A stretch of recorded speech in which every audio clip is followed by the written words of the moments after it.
তার টাকাগুলো কোথায় গেল? আমি তো কিছুই বুঝতে পারতেছি না।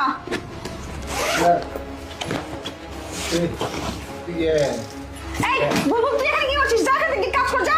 স্যার আমি একটা কথা বলতে আসছি স্যার, ওই আপনার যে ব্যাগটা আছে না, ওটার মধ্যে টাকা ছিল।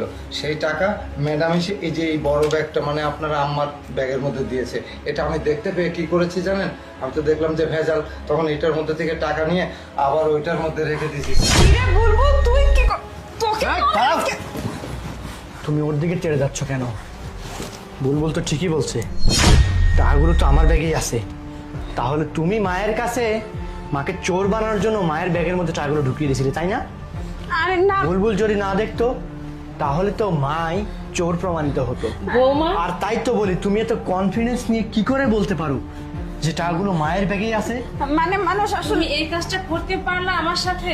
আমি তোমাকে বৌমা হিসেবে কখনোই দেখি নাই। আমি নিজের মেয়ের মতো দেখে তোমাকে এতটা ভালোবাসি, তার প্রতিদান তুমি এইভাবে দিতে পারলে? চুপ করুন মা, আপনার জন্য আমার জীবনটা শেষ হয়ে যাচ্ছে।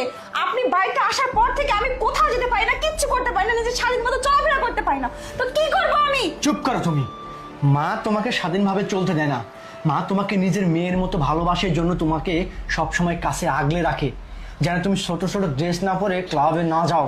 সেই জন্য মা তোমাকে নিজের মেয়ে মনে করে এইসব করা থেকে দূরে রাখে। তাই তুমি মায়ের উপর ক্ষিপ্ত হয়ে মাকে চোর প্রমাণিত করে বাড়ি থেকে বের করতে চেয়েছিলে তো? যা করছি বেশ করছি। ঠিক আছে, বেশ করছো তো, যাও বের হও। কি বলতে চাচ্ছ তুমি? যাও, বেরিয়ে যাও এখান থেকে। তোমার মা যদি আমি কোনো কথা শুনতে চাই না, তুমি এখন এই মুহূর্তে বাড়ি থেকে বেরিয়ে যাবে। ঠিক আছে, আমিও তোমাদের সবাইকে দেখে নেবো। ঠিক আছে, যাও তুমি।